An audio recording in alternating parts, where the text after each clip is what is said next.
All right, so once again, welcome everybody.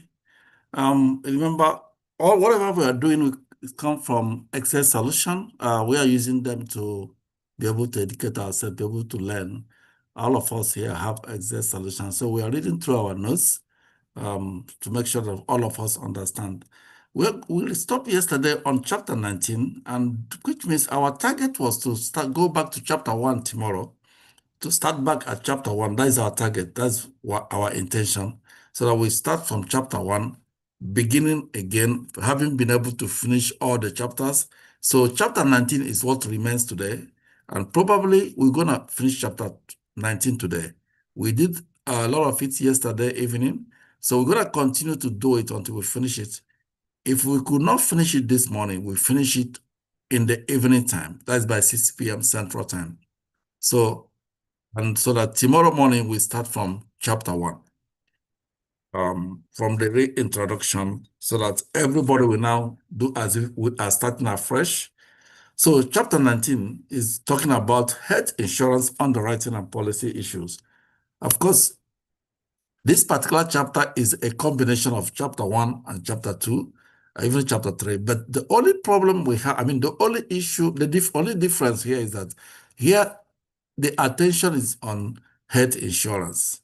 But chapter 1, chapter 2, chapter 3 is talking cumulatively about insurance and more especially life insurance. But this chapter 19 is talking about health insurance. However, whatever we are seeing here in this chapter 19 is almost the same thing with what we're going to see in chapter 1 and chapter 2, and even chapter 3. Underwriting, of course, all of us know the reason why underwriting come into be, why people, the insurance business adopted underwriting as a way to checkmate or to stop adverse selection. So the reason why underwriting come into focus in insurance business is because of adverse selection. So most times in exam, you may see it that way.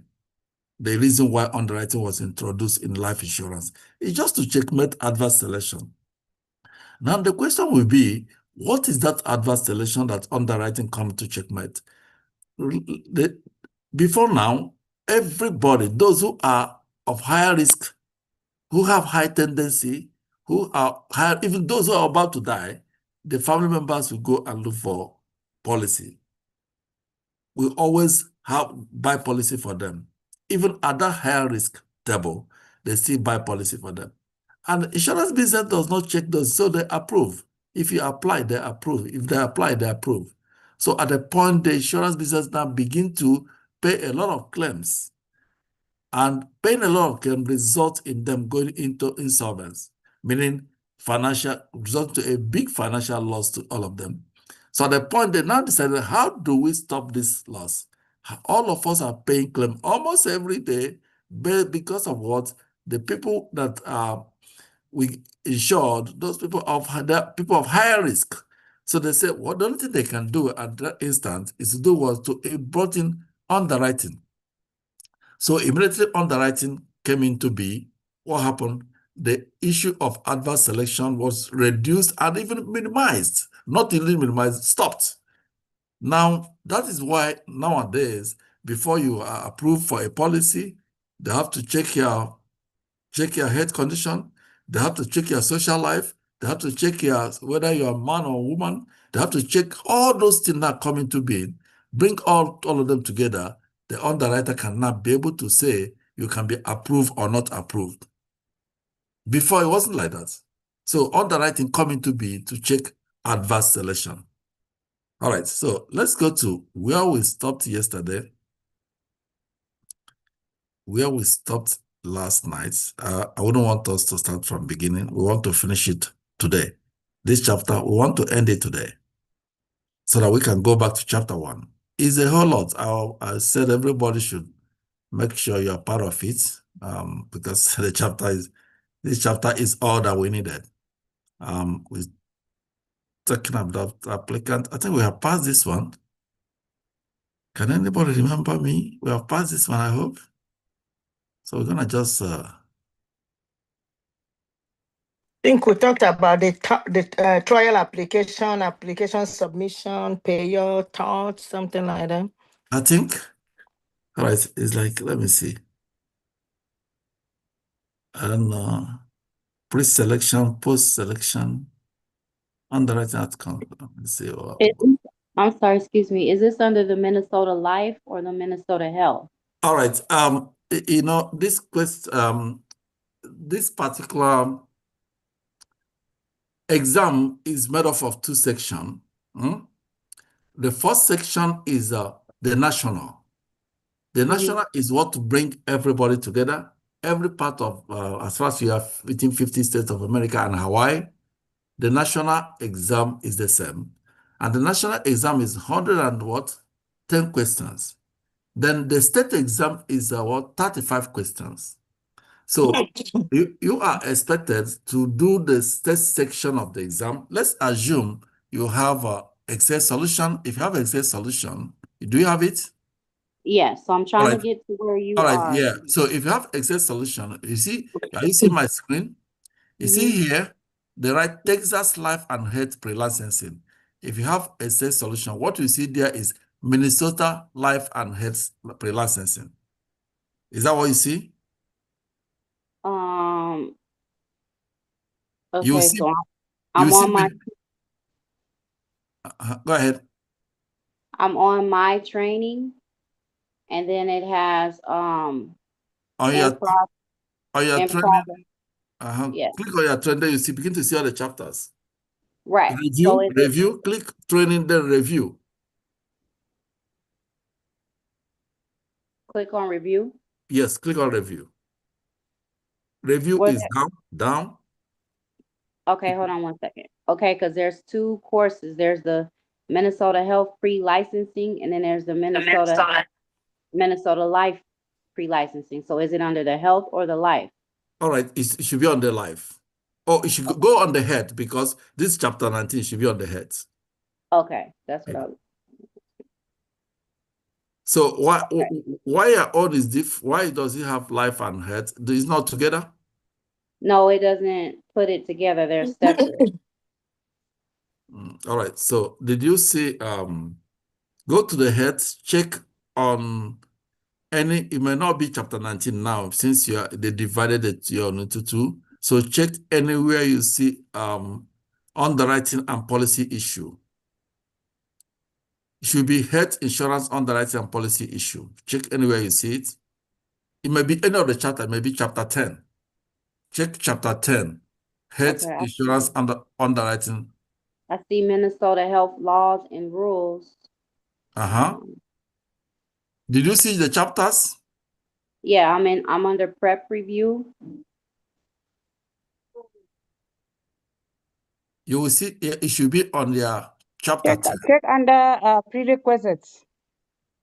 Prerequisite? Okay. Yeah.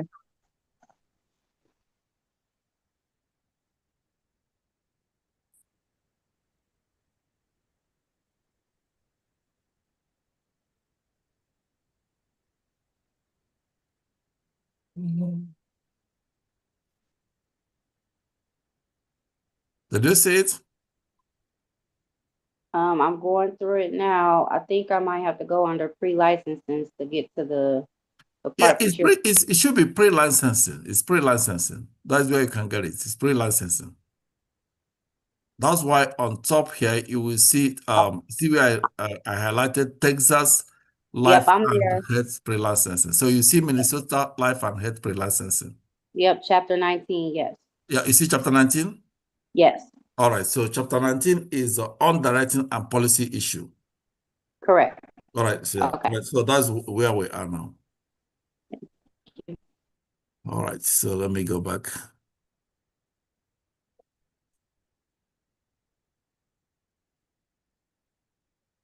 So we're trying to get back to where we stopped yesterday. I know somebody said is on,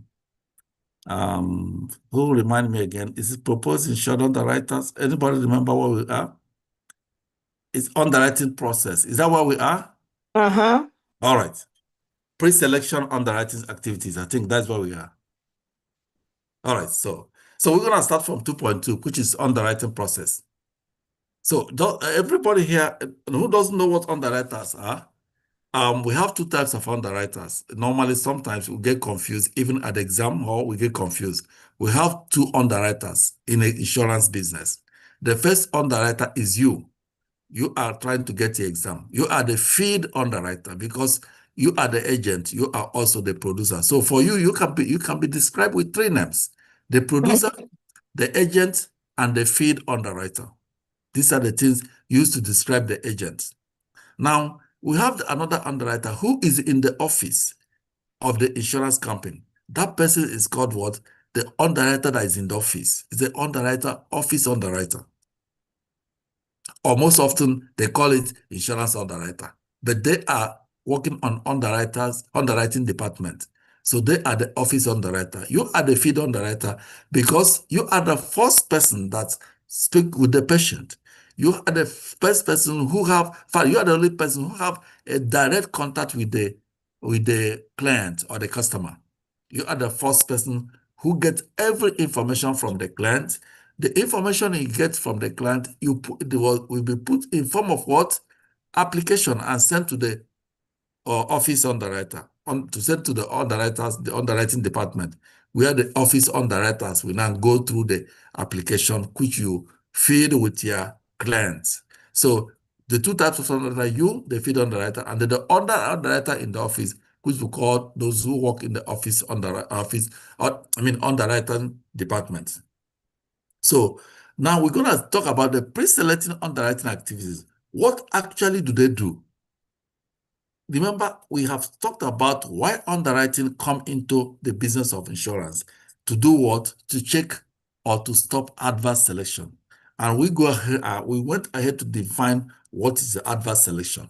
So now let's look at the activities of underwriters. What do they do? So now we say those who involve process by which agent, who is the agent? You, the producer, you, the feed underwriter, complete the initial application before it's submitted to the underwriting department. You complete the application with the agent, with the client or the customer before it's sent to the underwriter in the office. So what do you do? What do they do? They obtain a complete detail. They obtain a complete detail application which contains questions and information concerning the patient, information concerning the patient's physician. They also provide insight and regard to possible underwriting rating services. Of course, we know apart from the rating services the underwriters do in the office in terms of trying to classify you, risk classification, the rating service is where they're able to find out how much premium you will pay. Based on the information they collected, based on the risk classification, we say there's three risk classification. The three risk classification we say is preferred, standard, and substandard. There's other risk classifications based on different insurance companies in which they were able to find out the premium of every applicant. But the main three one for the benefit of this exam is preferred, standard, and substandard. We have before now said there's these three bases. Their premium are not the same. The preferred is the lowest of that. If your rating is preferred, means that you are paying less. You are paying 15% less than the person who is on standard. The person on standard is paying normal premium. Then the person of substandard is paying 65% more than what the standard. So you can see substandard pays the highest. So based on substandard, they cannot either deny you. If they can't classify you, they can't give you any classification to deny you. So that is the way underwriters do. So what do? They obtain a completed application. Who complete the application? The agent, the feed underwriter, and the producer complete the application with the client. If you complete the application, that application will contain so many questions, including personal physician information. including any drug, any medication they've been taking, including if that patient, if that client is a man or woman, which is one of the criteria of premium. Remember, in insurance business, men, their premium are higher than female. I hope everybody knows that. Now, they provide insight with regards to possible underwriting rating services. When they get all this information, they're going to rate you, put you on a risk classification.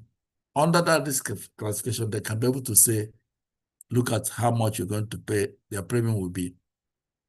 Now, they stress the importance of answering questions honestly. Of course, if you are a field underwriter and you are filling an application with a customer, please, the best you can do to that customer is to get all the information and make sure that all questions were answered and answered correctly.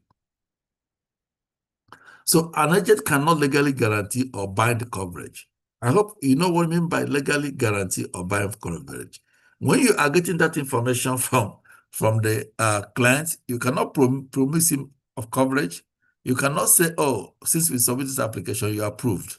Even when the client, after the application, if he pay you the initial premium, if you are submitting the application with initial premium, you cannot say, look, this application has been approved, because the underwriter has to go through it.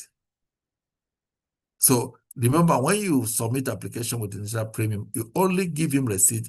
The receipt, the conditional receipt you gave the client is just to tell him that, look, you submitted the application and have collected initial premium from you. That is just the meaning of that conditional receipt that you give to him. However, the effective date of that policy, if eventually is approved, will start from that day the application was made, from that day the payment was made, the day you wrote the check, the date of the application. That will be the effective date. But is that the issue date? Of course, no.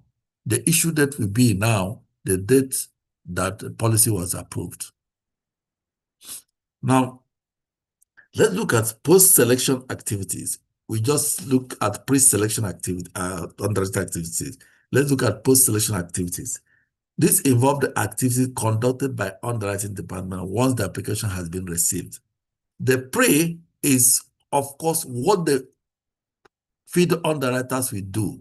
This is exactly what the field underwriter will make sure that they do. You now submit it to the office underwriter. Then the office underwriter will do the post-selection activities. Now, they will evaluate the risk by utilizing all the appropriate source of information, because that source of information comes from you and the client.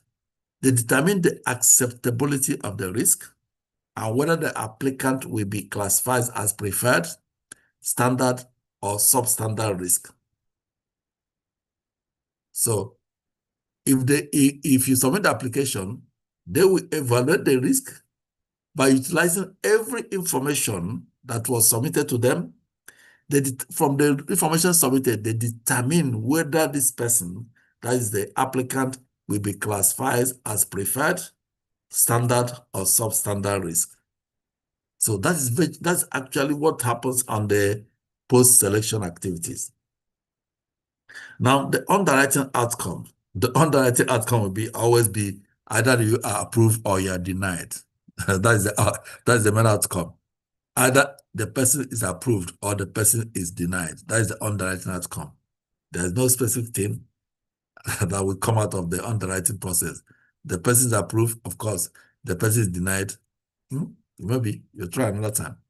So underwriting outcome affect the insurer and the business its rights. However, they also affect insured by determining whether they can secure desired insurance coverage. Lastly, agent or producer are also affected by underwriting decision, as positive decision lead to policy insurance and what commission payment. So at that point of decision whether the agent will be approved or not, the insurer, which is the insurance company, if they approve the policy, of course, they have entered a good business. If they do not approve the policy, the insured will not be happy that the policy was not approved. If they approve it, he'll be so happy that at least he has insurance coverage. However, you, the agent or the producer, you are the middle person. your mind be say, please let this application be approved so that I can get my commission. So you see how it is. So if the application is denied, it affects everybody. If it is approved, it's equally affect everybody in a happy mood. So the underwriting process will determine the answer by reviewing and evaluating information about applicants. Once underwriting evaluate process, propose risk or insured, and determine that they are what insurable, underwriter then determine the amount of premium required based on the likelihood of paying a claim. So we said an insurance business, the applicant makes the offer. I hope everybody knows that. In insurance, who made the offer? The person that makes the offer is what? The applicant, not the insurance company. Who makes the offer is the applicant, because you fill the application with your initial premium is submit, or you fill the application and submit, which we call trial application. So if you make the offer, the insurance company will accept the offer and make a counter offer. So when is this counter offer calls? The counter offer calls when you submit this application, making your offer. They on the post underwriting, they will go through it. If they approve it based on the risk given to you. Remember, this risk classification starts with a field underwriter, which is you. You're going to be the field underwriter. When you get your license, you start writing policy. You're going to be the field underwriter. So the process of classification starts with you. After all the information that was given to you by the client, what you do as an agent or a field underwriter or producer, what you do is to classify this patient, this applicant, based on the information you have at hand. You will do the classification. You will put him either preferred or standard or substandard. That is what you put during the offer you make to the insurance company. Now, during the post-underwriting process, they will go through that offer you made. They go through it, they check all the application and information, they try to get your MIB, get your APS, get all those things together. They now find out, including their social life and all the rest, they now find out, look, this offer this guy made to us, the field underwriter, which is the who made the offer now be the applicant through the field underwriter. They go through all this information, they say, all right, are we going to leave this offer like this, or are we going to do adjustment? Probably, due to you will see that the client is okay. You gave the client a preferred risk classification, but the office underwriter, after going on the application, they now say, no, this client should be a standard risk, should be classified on a standard risk, not preferred, as you have classified it. So what do? They now do a counter offer to you. They will give that applicant a standard classification and approve the policy. They will now send the booklet to you, which we now see as a counter offer. They now made a counter offer. So it's left to you and the client to accept. The applicant is left to the applicant to accept the counter offer or to reject it. Because remember, when you make that preferred offer to the, when you give the preferred risk classification to the applicant, the premium you are paying then, based on the first amount he or she choose, probably, let's assume 500,000, and the premium then, based on the preferred offer, preferred risk classification, you gave him as a field underwriter. Let's assume the premium is around 500 monthly. Now that the office underwriter has gone through the application, they now see that no, this person cannot be preferred. This person will be standard. Definitely, the premium will change, will be higher.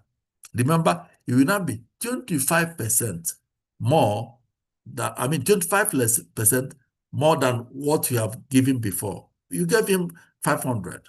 Now that is 500. The normal fee will now be 25% of that 500 added to 500, which means be close to maybe 600 and something, or maybe $575, something like that. So that now becomes what? The premium for standard, which they will give you as a counter offer.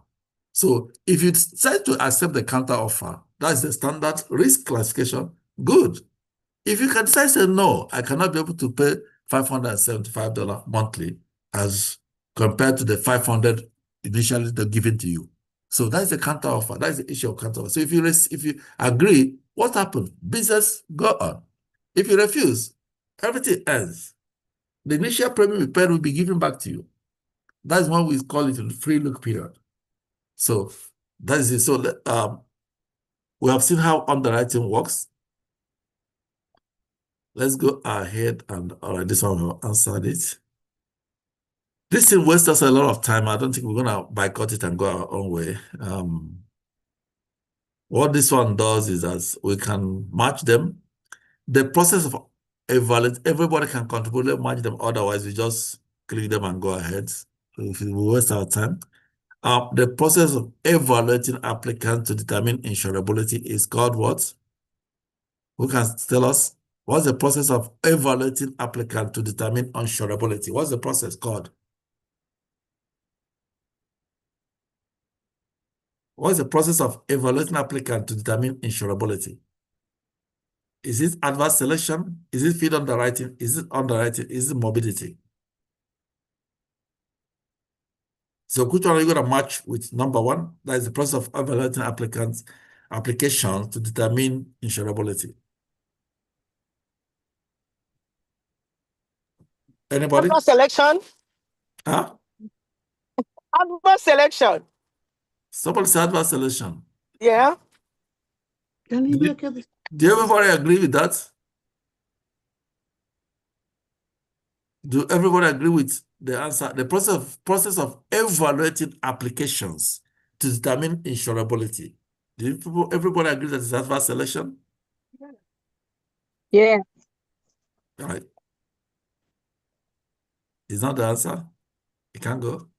What's the answer?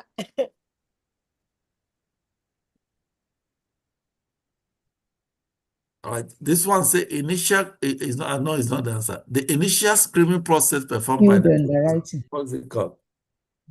Yeah.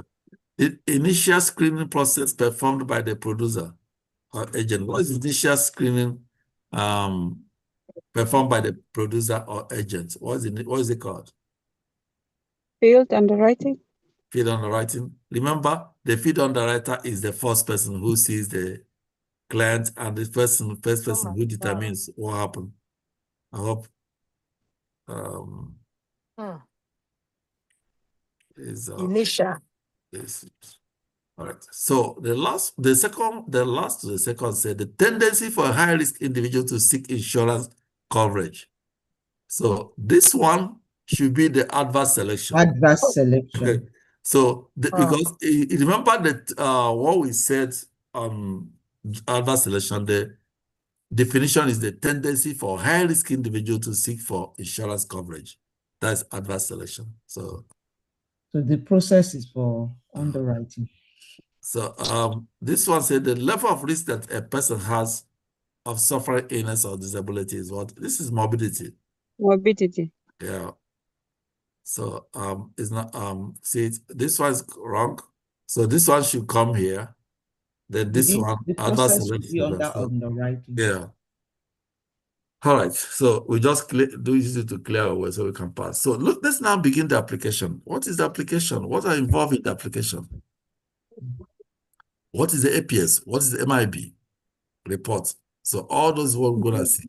So when you, as an agent, you begin to write an application, what are involved? What kind of thing do you get to look at to your client to tell him, come with this? We need to see this, we need to see that. So these are the most common underwriting information sources, include the following. So when you are writing an application to somebody, be able to find out, be able to get all these things in place. One, during the application, you have to get the attending physician statement. Of course, there'll be attending physician statement, there'll be a medical report, there'll be a physical exam or laboratory test, such as electrocardiogram, EKG, and treadmill examination, and plus test and HIV. So all those it depends on what the application form requires. Motor vehicle report, Because you see, that's why when you have a lot of when you have a lot of traffic violation, it counts against you. Mm. When you have a lot of traffic violation, it counts against you. I hope everybody knows that. A lot of traffic violation, it counts against. So you have a lot of traffic violation. You have more than, I think, more than 3 or more than 4, more than 5, something like that. More than 3 or more than 5, it counts against you. Are they gonna deny you claim? No. But it helps to put you in a higher risk. And when it puts you in higher risk, what happens? You pay more premium. So the Medical Information Bureau, MIB, in the MIB information, they find everything about you. Everything about you, including your social life, everything about you is found there. Special questionnaire to identify hazardous activities. Of course, they want to know whether you are a diver, scuba diving, whether you are racing activity, whether you do auto motorcycle, both racing, whether you're in aviation or whether you hang gliding.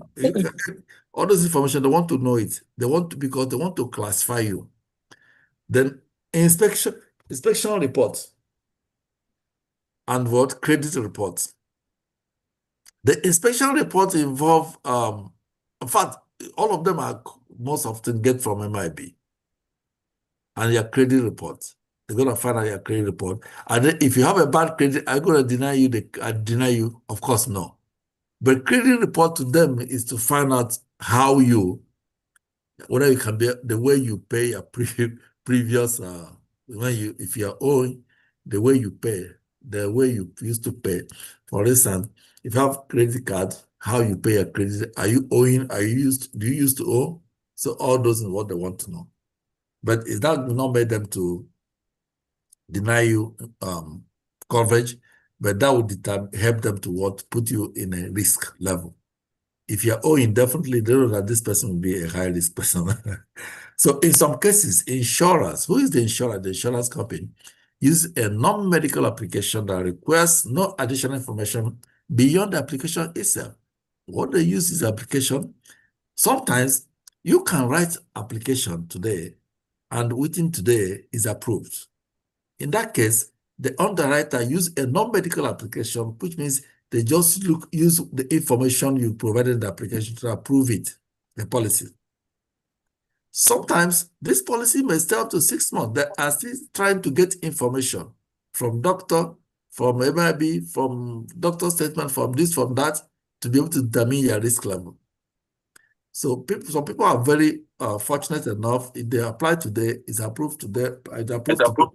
In the next one week, the next 2 days or the next 1 day or 3 days is approved. But others will stay 6 months, still waiting for approval.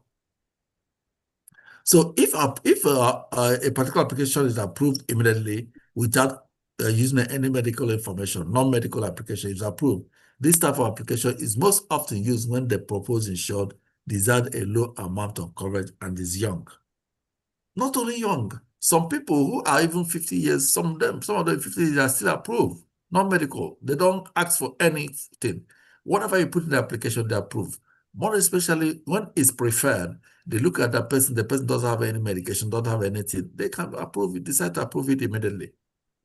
So after all, before the underwriting process come up, they approve anybody. So now the underwriting has come. Some of them, they can just look at it and say, oh, this person is good, they approve. So the underwriting process begins with feed underwriting. That is performed by the producer. If you see it, the underwriting process starts with the feed underwriting process. And we start from you, the producer, the agent. So you start the process of this underwriting. The feed underwriter start the process of underwriting. This action primarily involves the producer recording answers to questions that are asked of an applicant and recorded on the application. The initial contact with potential policy owner begins in this phase. So the initial contact of every client starts with you. Start with the agent, start with the producer, start with the feed underwriter. So you can say basically the business of insurance policy, getting it covered by policy start with you, the agent. All right. So let's go up and see. All right, parties of insurance application. Remember, who can remember the parties to annuity? Who can remember the parties to annuity? Let's relate it to annuity. Who can remember the parties to annuity? Who are involved in annuity? Anybody remember, since we have done annuity 2 times, who can remember parties to annuity? I hope The everybody. contract owner, Uh-huh. the annuitant, and the beneficiary. Yeah, and probably the insurance company, yes. Mhm. So that is the party, the contract owner, the annuitant, and the beneficiary with the insurance company. However, the contract is between the contract owner and the insurance company. That is for annuity. In the annuity, the contract owner can also be the annuitant, or the contract owner can designate somebody else to also to be the annuitant, and why he is the contract owner. So in insurance business, you have, in life insurance, you have the insured, the applicant, which also can turn out to be the insured. You can also have the policy owner, who may be regarded as applicant if he is not the insured. Now you have the insurance company before the beneficiary. Is the beneficiary part of the contract? Not, of course. The beneficiary is not part of the contract. They are not involved in the contract. The only person involved in the contract is the policy owner with the insurance company. Most often, the policy owner can be the insured, and sometimes the policy owner may not be the insured. Of course, when you as a parent, you have policy for your children, you are the policy owner, but they are the insured, which means you, the policy owner, have the right on the policy. They do not have any right. You can make a withdrawal. You can take a loan. You can change beneficiary because you are the policy owner. They are only the insured. So for an insurer, the application is underwriting department principle for determining whether a potential insured, which is the applicant, is eligible for insurance coverage, regardless of whatever information sources used by the underwriter. The application is the first to be reviewed and thoroughly evaluated. So the underwriter don't begin to get MIB, get APS. No. Whatever information that you and the applicant sent to the underwriter is what they go through first. They review the information first before they now make determination whether to ask for any other added information. So since the application provides the insurer with a variety of important information, it is the agent's responsibility to ensure that an applicant's answer to the application questions are thoroughly and accurately recorded. So in that application, the application has 3 essential parts. We have the general application information. We have the medical and health history information, which is part 2. We have the agent report or statement. What is this agent report? Of course, you are the agent who did the application with the client. It's your duty to say, oh, this application, I see this applicant, he signed and I signed. I see the applicant is confirming the presence, that existence of the applicant. The applicant is a human being. That is your own agent report. Of course, there is always going to be a signature on the agent report or statements. There always going to be a signature by the applicants and the signature by the agent. So that to confirm that, look, this patient is, this agent is, this client is a human being. It's not somebody, it's somebody, I see, is a person. The person exists. So the part of the application, if you have written your policy before, you can see that there's the general part where you put every information about you. There's a medical or health history part where you talk about your health. You put whether you are any sickness, whether you're in any medication, that should be on part 2. The part 3 becomes the agent report or statement. So there's 3 parts of the application: the general application information, which is part 1, the medical and health history. You can drive out? The medical and health history, which is part 2, and Thank you. the agent report or the statement, which is what? Part 3. All right. So that's the 3 sections that you can see in the application whenever the application is being filled. So look at this exam tip. Look at the exam tip. Okay, thank you. So look at the exam tip. The exam tip says the application also serves as the applicant's formal request for insurance. Do they see it? Formal request for insurance is what? You're making an offer. So a completed application along with the initial premium is the applicant's consideration. Remember yesterday, did we talk about consideration? Yes.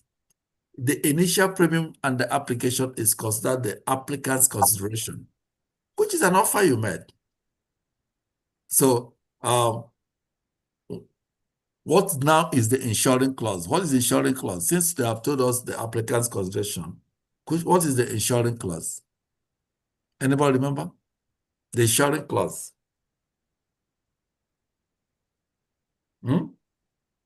Yeah. It tells us that the application and the initial premium is the applicant's consideration, which I will say what the applicants bring to the table for the contract. Now, what do the insurance company bring to the table? The insuring All clause is what the Insuring clause. insurance bring to the table. It's like promise to pay, promise to pay Promise to pay the benefits. The benefit. clause, Yeah. yeah. That's the insuring clause is promise to pay benefits, which most times we say that promise to pay benefits is conditional. Because what? It's conditional in the sense that the benefit can only be It has paid to happen. if there is a loss. So that's why it's conditional. If there's no loss, there's not going to be benefits, payments. So that promise or the insuring clause is conditional in the sense that before it can come to fulfillment, there must be a loss. So the all the application parts, I don't think we have time to go through them. We're going to jump them. General application is just talking about everything, the total amount of insurance. Those ones, this part, you're going to see it clearly and understand it clearly when you are writing policy. So those ones are not something to worry about. Of course, general information is your age, the address, the birth rate, the sex, gender. You see this one, sex and gender, is very, very important. Very, very important. The insurance company don't play with it. And in there, they put either you are male or you are female. That's what they put there. So, and again, they want to know what, because of the cost attached to male and the less cost in female, so they want to specifically state the gender that person is. Yeah. For instance, if you bring a 10-year-old boy and bring a 10 years, let's assume they are twins, baby. They are twins, 10 years old, 10 years or 15 years old. They don't have any health issue. They are just good. They are preferred. They don't have any health issue. You bring them now, you write 500,000 policy, first amount for them, 500. The girl baby be paying maybe around $200 monthly. The boy be paying around $250 or $600. So they want to know that this is very, very important to them in their classification. So the medical and health history, they will now look for your APS. APS are physician notes. They want to find out from physician notes to see what is, if there's any issue you have had before. They go to MIB to get every other information about you so that they can be able to take decision. The agent report or statement is the place where you sign your signature the agent will sign your signature and the applicant will sign his signature. So the agent report typically asks whether the proposed insurance will replace an existing policy. This question is always tricky. They ask always whether the proposed insurance, which means the insurance the applicant is trying to buy, is it going to replace an existing policy? That is a question they always want to know. It is because it's very, very rare for health insurance policy to be replaced. Immediately you say it will replace, whether health insurance or life insurance, it will attract much questions. It will attract much questions because look at what it says, saying health insurance is very, very difficult. Very, very difficult and very rare for use health insurance to replace another one. You know what I mean? When you replace your policy, you are doubling your premium. You are doing what? Doubling your premium. You are reducing the contestability period. So, Go it's ahead. best to get out a new one. Huh? You say when you're, okay. What is your question? Just go ahead. It's okay. No, what I'm trying to say is that let's assume, Maria, you have a policy that you bought about 4 years ago or 2 years ago or last year. Now you want to buy another one this year. They will ask you this question: does this policy, you want to use it to replace the existing policy? Which means the new one you are buying, do you want to use it to replace the one you bought last year or last 2 years or last 3 years? If the answer is yes, then because when you replace it, you're going to lose. Yeah. One, the age in which you write the previous policy is not the same with the age you're writing now. That's one. Two, remember the period of the 2 years of contestability, which you are almost past, you're going back to get it again. Three, the premium you have paid, definitely you're going to lose it. So there's a whole lot of things that involve in using one policy to replace another one. So it's very rare practice. That's why you say in health insurance, it's very, very rare. In life insurance, is rare too. People don't want to waste their money. But let's assume somebody did it. If you answer yes on that question, then they'll give you a lot of forms you're going to fill. There's a lot of forms. Most times you may end up being denied. That's the truth. So, however, in some circumstances, the insured may want to replace an old health policy with a new one to meet their current health need. If the answer is yes, most states require specific procedure to protect consumer rights when policy replacement is involved. Did you see it? If you answer yes, you say you are replacing. It says most states require what? Specific procedure to protect consumer rights when policy replacement is involved. These procedures includes, what are you going to do? You're going to begin to discussing the underwriting requirement that may impose a new or higher premium due to what? Insured new age and possible new medical condition. Identify any pre-existing condition that may result in limited coverage in the new policy and other benefit limitation. Disclosing that there may be new benefits, coverage limitation, and exclusions. You see it? So it's not easy. If you say you want to replace, opening a new door for so many things to happen. Let's look at the exam tip. Say the application is a critical document. Incomplete or inaccurate application can result in delayed underwriting and coverage denial.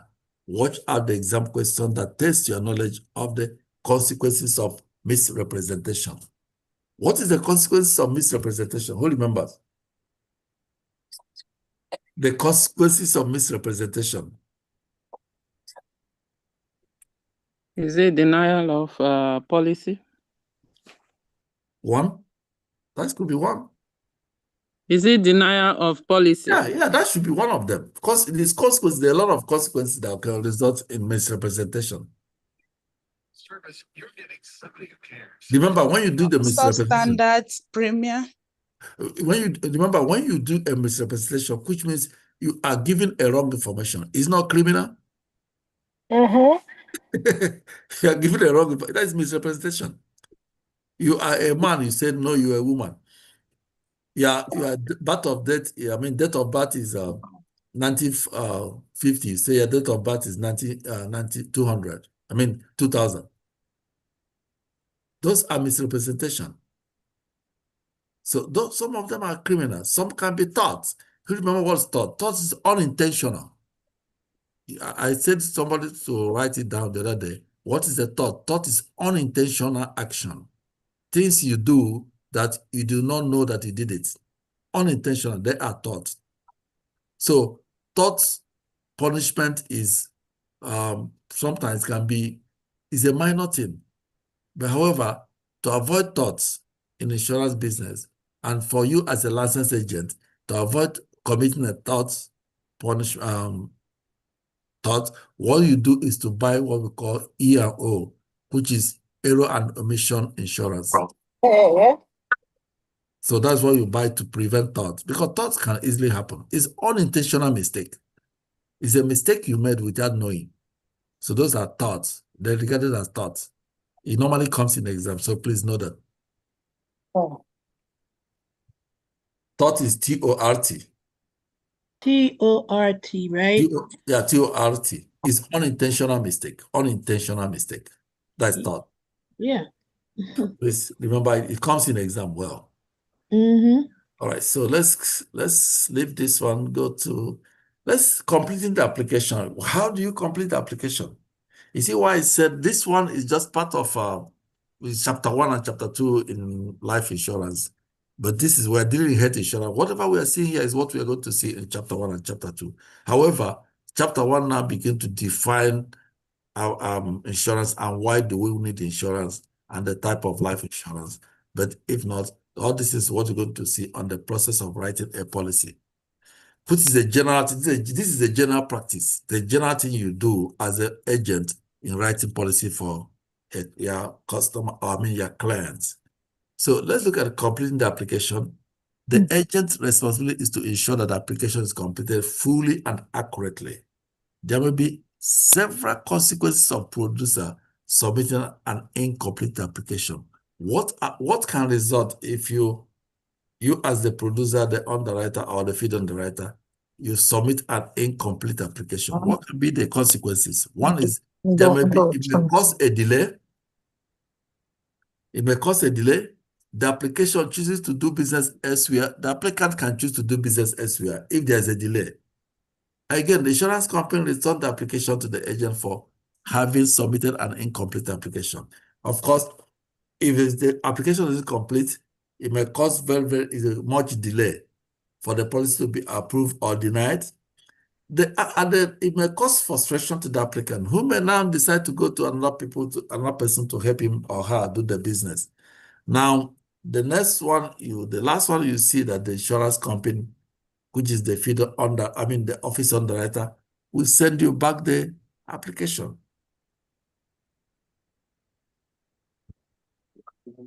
So we said of all of the applicant replies specific questions regarding their health information history are representation. So let me tell you this. The information the applicant put on the application is called a representation. Sometimes you may see it in exam. The statement in the application is called a representation. Because what a representation are statement that an applicant indicates to be substantially true to the best of their knowledge or belief.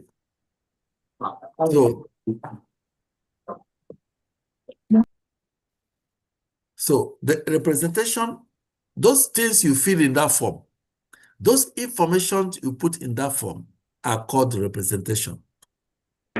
Why are they called representation? Because they are statements that the applicant made to the best of his or her knowledge and belief, but which may be not warranted, which may not be what correct. They may not be exactly as it is supposed to be. So that's why it's called representation. So it's representation because what is statement made to the best of the applicant's knowledge and belief. So those statements, are they warranted? Can they be warranted? Of course, no. Can they assume to be exactly correct? Of course, no. So representation must be accurate only to the extent that they are material to the risk. Misrepresentation are what? Considered fraudulent. If you do misrepresentation, it's fraudulent. It's fraudulent. That is not the same without, where you is an unintended mistake. No. Misrepresentation is fraudulent. So only when they relate to what matter that are material to the risk and when they are made with fraudulent intent. At the same time, unintentional material misrepresentation can result in loss of coverage during the first 2 or 3 years that policy is in force. So misrepresentation is fraudulent, and representation are statements that the applicant made to the best of his or her knowledge. So representation cannot be warranted. Please know that it cannot be warranted or guaranteed to be true. But however, is representation because of what? The applicant made it to the best of his knowledge. So please try to understand the difference. We say the misrepresentation is a fraudulent, considered to be fraudulent, only when they are related to matter that are material to the risk. For instance, remember, what they're trying to do here is to get information that can help them to give you a risk classification that will now be able to determine the premium for that policy. So if there's any misrepresentation, which you did, that's relevant to getting you into a good risk classification, to them it's fraudulent. It's fraudulent. So application signature, of course, after filling the application, what happened? There must be your signature, the agent's signature, and there must be the applicant's signature. So these two people must sign the signature. You cannot fill an application submit the application without the signature. So what are the signatures that are required in the form? There are 3 of them. We have the 3 signatures required: the applicant, the proposed insured, and the producer. So who can tell me when these 3 applications are available? Who can tell me when you have the applicant, the proposed insured, and the producer? 3 people. Who can tell me when we can have 3 people to sign this and when we can have 2 people to sign this? Anybody?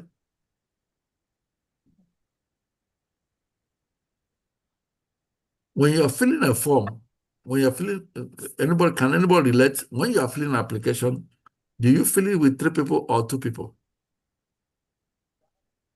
2 people. All right. So why do we need 3 people to sign this application? It's just the insured and the insurance. The insured and what? The producer and then the And insured. the insurance company, or whatever you call them. I don't know. No. See, everybody agree that we have 2 people in the application. Right. Now, we're having 3 signatures required. Why do we need 3 signatures? That's what I'm trying to ask.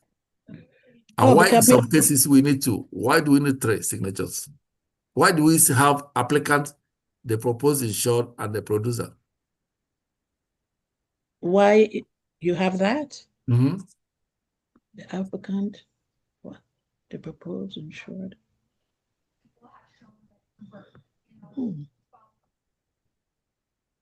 All right. Remember when we said the policy owner can be the insured, and sometimes the policy owner is not insured. Remember we said that? Yeah. The policy owner can be the insured, and sometimes the policy owner is not insured. If a policy owner is writing policy, going to pay policy for his father who is of age, then don't you think the father will sign? Because he's above 18. He's no longer a minor. He will sign. You, the applicant, you are the applicant now, the policy owner will sign. The proposed insured will be the father. The father will sign. And Mm. who is the producer? You, the agent, will sign. Mm. Now, let's assume that you are the insured and the policy owner. How many signatures do you think you see there? If you are the insured and the policy owner, how many signatures you think you're going to see on the application? Two. Two, yeah. I am muted. Two. You too, because you are the insured. I You keep are the answering, policy but I'm owner. muted. Sorry. You are the insured, you are the policy owner, so it's two signatures. If you are writing application for a minor, you're equally going to see two signatures. The insured, and I mean the policy owner and the agent, which is the producer. So, but if it's an adult child, yes, the adult child is going to sign. You're going to see three signatures: the applicant, the proposed insured, and the producer, which is the agent or the field underwriter. All right. So, so please, you have to pay attention to that signature. He said the applicant's signature is required on an insurance application to indicate that the application statements are true to the best of the applicant's knowledge. By reading and signing the insurance application, the applicant should understand that any false statement on the application could result in loss of coverage, of course. So look at the example tip. He said both the applicant and the agent must sign the insurance application. When the proposed insured is not policy owner, all parties' signature except the beneficiary are required. This data is common example. So also this data is a common exam trap. You see what we just said now? They say it's a common exam trap where you have the proposed insured, the applicant, and the producer, three people signing it. When the policy owner is not the same as the insured. Then when the policy owner is the same as the insured, you will see two signatures. But when the policy owner are not the same with the insured, you will see three signatures. More especially when that proposed insured is an adult. Please remember it. When the policy owner is not the insured and the proposed insured is a minor, you see two signatures. But when the proposed insured is an adult, we will see what? Three signatures. It's an exam, is a common exam trap. Please know that. So the applicant is both the insured and the policy owner. If the applicant is both the insured and the policy owner, what you see, the signature you're going to see is the applicant and the agent. The agent is the producer who must sign the applicant and the agent. When the third party, who's the third party? When is the AG, your parents or your child? They are the third party ownership. Then who is going to sign? People who will sign now will be the applicant, proposed insured, and the agent. Now, the same thing happened on policy replacement. Who will sign? The applicant, the agent, insured, if different, plus what? A replacement form required by law. So if there is a replacement form which must be required by law, it equally be signed. So please know this three, let it not confuse you. For replacement, policy replacement, there must be what? You signing, there's a law which they must sign it. I think it's like an endorsement or what, I don't know what they normally call it. But in law, that form must be signed. And that form may not be signed for you. It may be signed in city or something like that. I can't remember. So if there is replacements. So that's the reason why you should avoid, when you answer yes to replacement, you are using that policy to replace another policy. Now you have attracted a lot of things. One of the things you have attracted is policy replacement, where now there will be a replacement form required by law, which must be signed, not you, not the agent, probably, I think that the city or not, city or not, will sign it. It's not common. Actually, it's not common. More especially in health insurance, it's not common. All right. Changes. If you make a changes to the application, what do you do? You see, this area we are talking now Good is something. morning, Joel Rosat. Yes, This area we are discussing is something you must see in the exam. There's no two about that. See this area we are discussing. EL, yeah. The area we are discussing is you must see them in the exam. 731. They look so common, but you must see them in the exam. This area we are discussing now, sometimes they ask it as scenario questions, sometimes they ask it as direct questions. But basically, you must see them in the exam. There's no two about that. Because this is the area that determines your understanding about what you're going to do, being an agent, what an agent will do. So definitely going to ask questions based on that. So changes to the application. If you make any changes to the application, you have to initiate it. You don't submit application. Let's assume you finish filling the application and there is a mistake on it. The first thing you do is to initial it, showing that that mistake, you correct it and initial it. You do not correct it and send it like that. You correct it and put an initial on the correction. Who's supposed to put the initial? Is it the agent or the applicant? Who make the correction? The correction we made. Who made the correction and who put the initial on it? Is it the agent or the applicant? The correction and the agent or both, right? The applicant. The applicant, we put the initial on it because the applicant's correction, The one that made the correction. application is on the is for the applicant. So the applicant put an initial on the correction. So if the company discovers an uncorrected mistake, it generally returns the application to the agent. At the point, the agent must then correct the application. The applicant can then initiate the change and return the application document to the insurer. So if the any mistake they made, the applicant must initiate it. If it's corrected by the agent, the applicant must initiate it, showing that he or she is aware of the correction. So after a policy is issued, if the insurer discovers that the information on application is incomplete or incorrect, the company may rescind or cancel the contract. So you see, they want the application information on the application to be completely correct. However, the company may also rescind or cancel a contract during the policy contestable period. Remember, the period we say the policy can be cancelled. The contestable period, which is how many years? The contestable period is how many years? Who remembers? 2 years. 2 years. All right. So during the 2 years, the company still have the power to cancel the policy. If they find out any mistake can't be tolerated, they will cancel the policy. So once the policy incontestable clause takes effect, the insurer can no longer rescind or cancel the contract. Remember, we have 2 years of contestable period. After that 2 years, it becomes what? Incontestable period. This is very, very, very, very, very, very important. 2 years of contestability. And after that contestable period, we now have what we call incontestable period. During the incontestable period, the insurance company do not have right to cancel the contracts. But within the 2 years, they have the right to cancel the contract. But after the 2 years, any mistake they could not discover, they do not have right again to cancel the contract. So please remember that.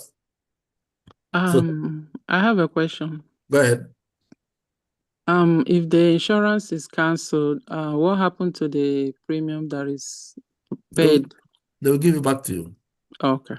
I will return it back to you.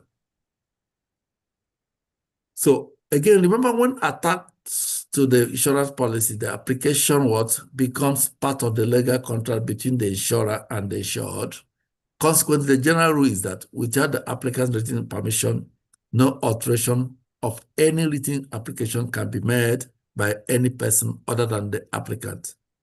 When this foundation in mind, let's explore now insurance category. So what I'm saying is this: if the contract becomes binding, there is no more changes can be tolerated in the contract. if there be any changes or alteration in the written application, what happens? The applicant has to apply to make any changes. You can't just make any changes.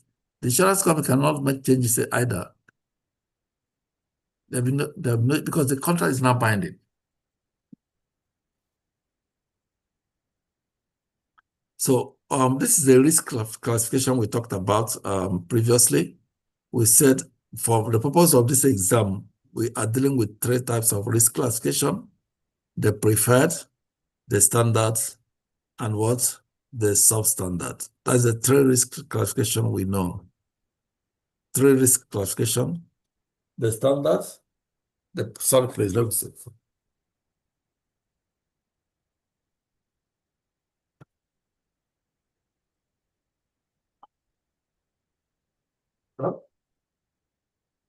All right. So the 3 classification is what? The standard, the preferred, and the substandards. These are the 3 risk classification. Please know it and know it well. We have already known the levels of those classification, the premium involved. The premium involved on this classification, as you go, the lower you go, the higher the premium. So for it to be considered a standard classification, it must be the baseline for underwriting decision. Standard risk is the term that is what used for individuals who fit the insurer guideline for issuing a policy without special restriction or an additional rating. So this individual can be conditioned as tabular risk, of which the insurer premium rates are based. So we're not going to read all those. Just know the 3 classification: the standard, the preferred, and the substandards. We're going to see, we will read them when we get to where they are involved, premium and the percentage involved. The preferred, of course, when you say here the preferred, that's the best classification. Such people are non-smokers, they're non-drinker, they maintain a healthy weight, good health, like healthy life and weight, good weight. So those people are what? Preferred.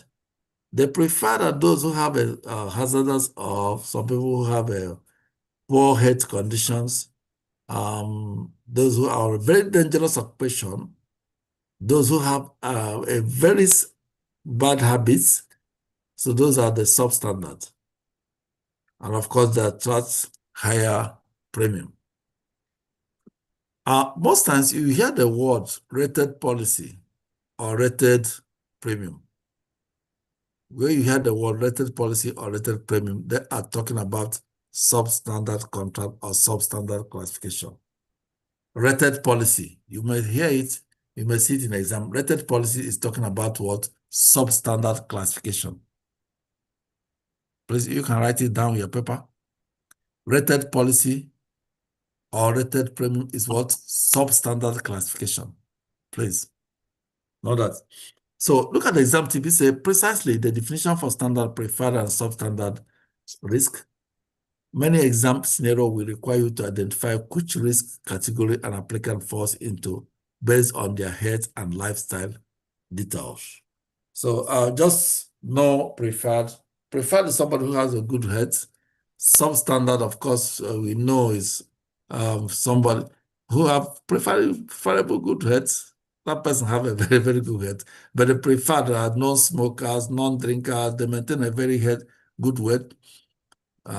And substandard, of course, we know they are related policies. I think most questions will come through the substandard because of related policy. So know that substandard related policy or related premium. Percentage differences too? Huh? Do we need to know the percentage? How much percentage they will Yeah, charge? we're gonna go through the percent. The percentage that determine the premium. The savings. The premium, yeah. Because you know the issue of risk classification is determine the premium. I hope you know. That is the extent of going to get risk classification, is for them to find out how much you're gonna be paying. So we're going to look at the percentage now.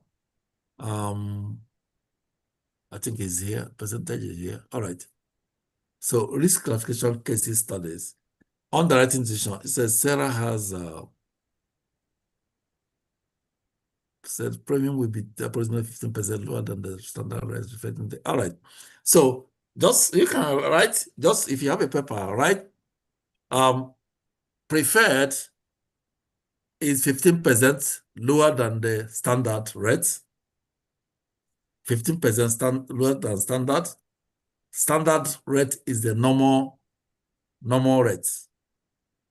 So let's assume the normal rate is 500 for that, for basically for the policy. Now, if you are preferred, if 15% lower than that normal rate, then the substandard is 50% or 60% higher. All right. All right. Substandard is 50% above standard rate. So you can see the difference is much. You can see the difference is very, very much. I think that's what we're not gonna begin to read all of them. Those are scenarios. All right, risk factors, health insurance, is the applicant insurable? The question the insurance company will ask most especially, is this applicant insurable? Left to them, because the insurance company need the business too. They would like a situation that this application, they come to them within one day, they just look at it and approve. But they want business. So when it comes to them being able to get this, get that, it's frustrating to them. But however, there's nothing they can do. They still have to do what they do to get that business. Let's see.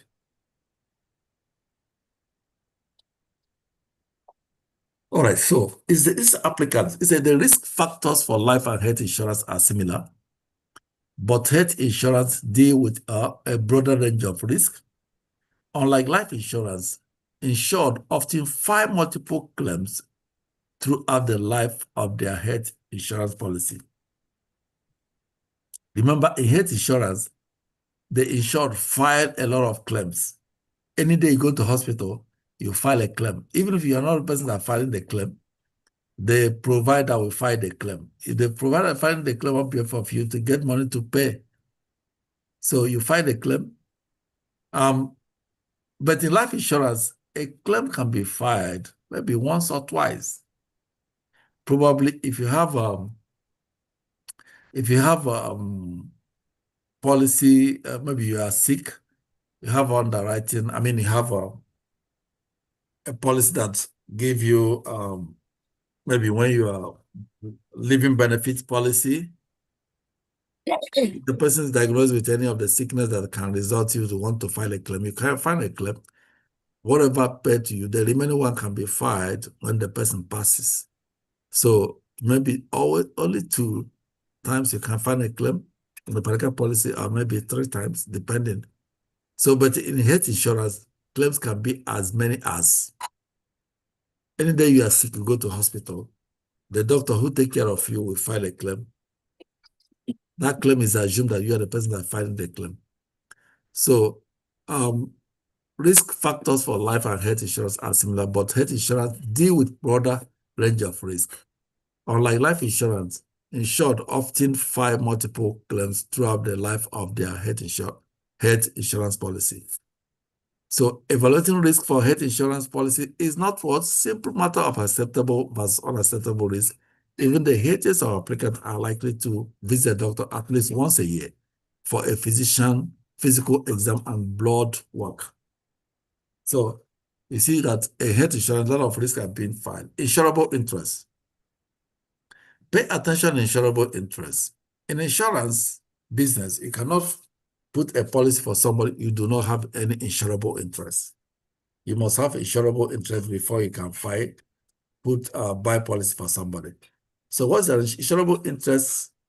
As with life insurance, insurable interest prerequisite for issuing health insurance policy. An insurable interest exists if the applicant is in a position to suffer a loss, if the insured incurs medical expenses or is unable to work due to disability. So who do you have insurable interest on? The insurable, you have insurance to anybody. If that person suffer a loss, you will suffer a loss. If there's anything happen to that person, you will suffer a loss. That is the person you have insurable interest on. If you, meaning you cannot put an application for somebody who do not have insurable interest on.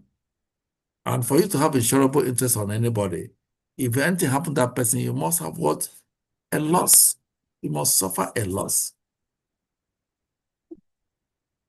Whether financially or otherwise, you must suffer a loss. So such that the person you can buy policy for.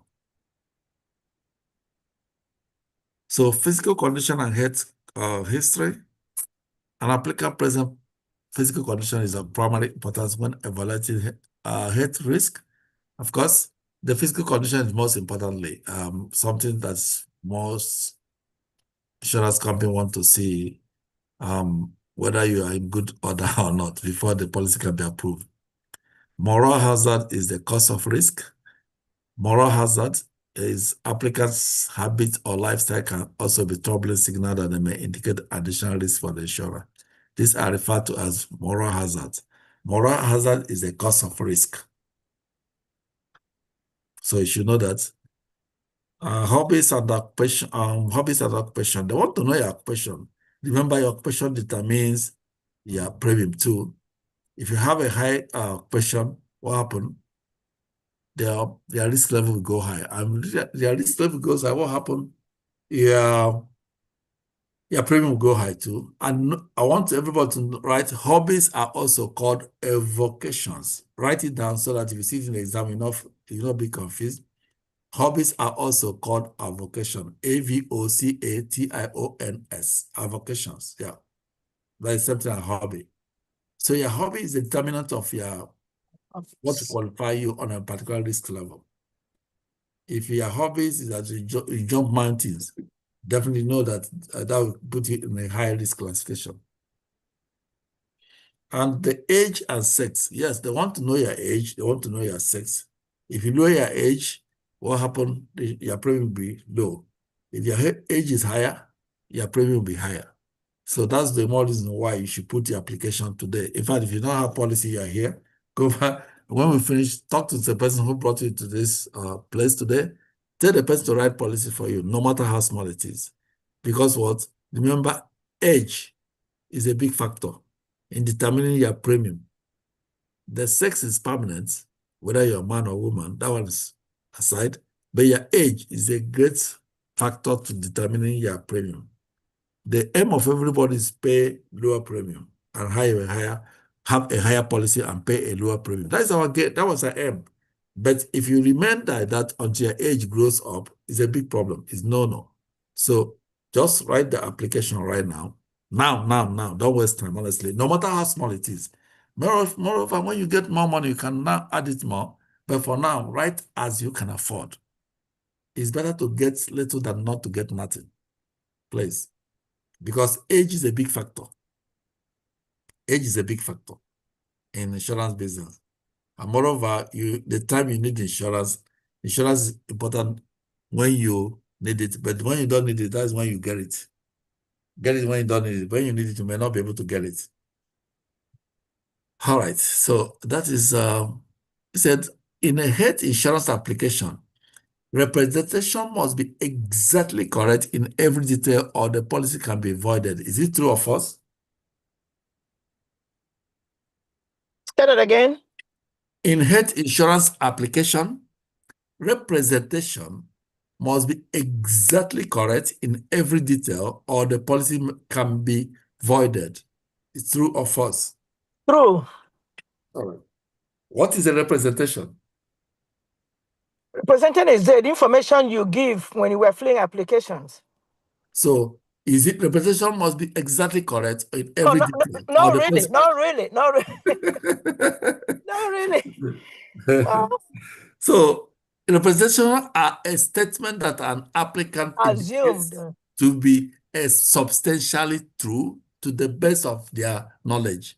So, is it exactly correct? Not really. You might even make mistake on your birth certificate. Of course, that's why they call it representation. Oh my. That's why they call it representation. So representation must be correct, accurate, only to the extent that they are material to the risk. Only material misrepresentation made with fraudulent intent are considered a fraudulent. So representation are not exactly correct because you can't vouch for it. They are not guaranteed. They are not warranted. You can't guarantee that this is correct, of course. But however, you have to make that representation to the best of your knowledge. So if you say this thing, I made it to the best of my knowledge, which means you have done as fact, you have done the highest you can do to make sure that that is what you have. In fact, that's all you have. You can't go more than that. So whether it's correct or it's not correct, you have made the representation to the best of your knowledge. So see how tricky it is? So anybody can read this and say it's true. So except you understand that representation, understand what it means, the definition to the best of your knowledge. If you don't have it that way, then you can assume that it's true. That statement is definitely false. Because of this word, why is it false? Because of must be accurately, exactly correct. See, this is why what makes it false. All right. So who must sign a health insurance application when the applicant is also the proposed insured and the policy owner?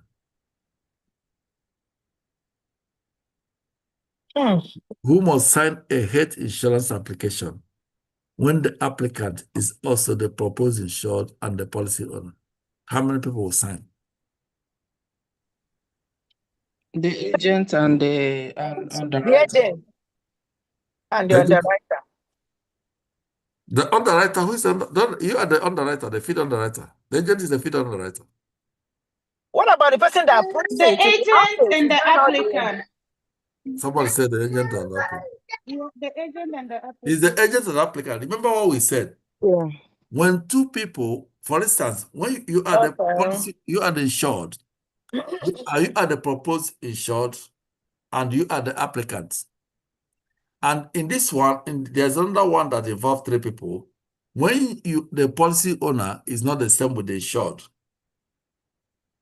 now you have three people involved: the proposed insured, the policy owner, and what?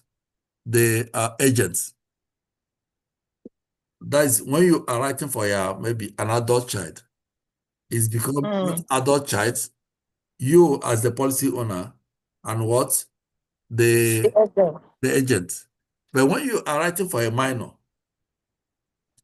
from 18 years down in Texas, in New York, it's 14 and a half years down. So other states have their age of maturity.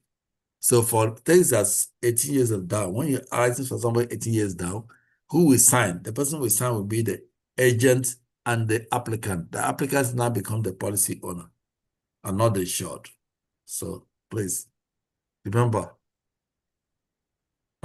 This one, let's match in. This one says it's not like what we did before. In the application, we said the application is in three parts: part 1, part 2, and part 3.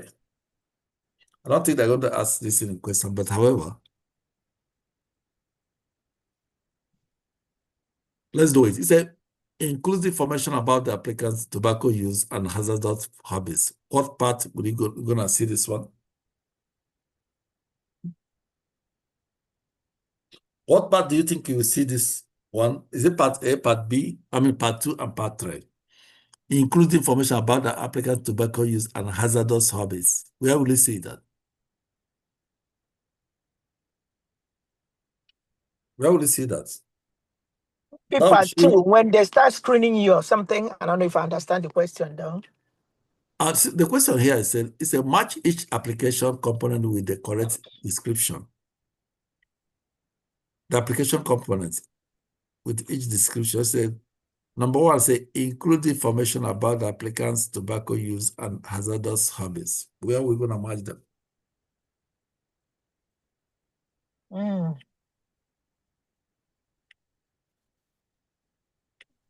Application. Part 1. Part Is it 3. Somebody Part say 3. part 3. Somebody say part 3. Part 3. So you I say said part 3. part 2. 3. Part 3. All right. So the other one said, the second one said, document the agent's personal observation and the proposed insured. Personal observation and proposed insured. Which part? Is it part 1, part 2, part 3, or application signature? Which way is supposed to be? Oh Lord, part 1. Say part 1? Part 1, that's where you're taking information. Then you go home and go to your office and look into it. All right. So the next one say, require at least the applicant and agent sign. How's the final part now? That is application signature. Or the first one, they sign the signature, go home and This one said, focus on the proposed insured health and family health condition. Where do you do That one health will be of- part 3. And the one that is in part 3 will be in part 2. All right. So he said this one will go here. Uh-huh.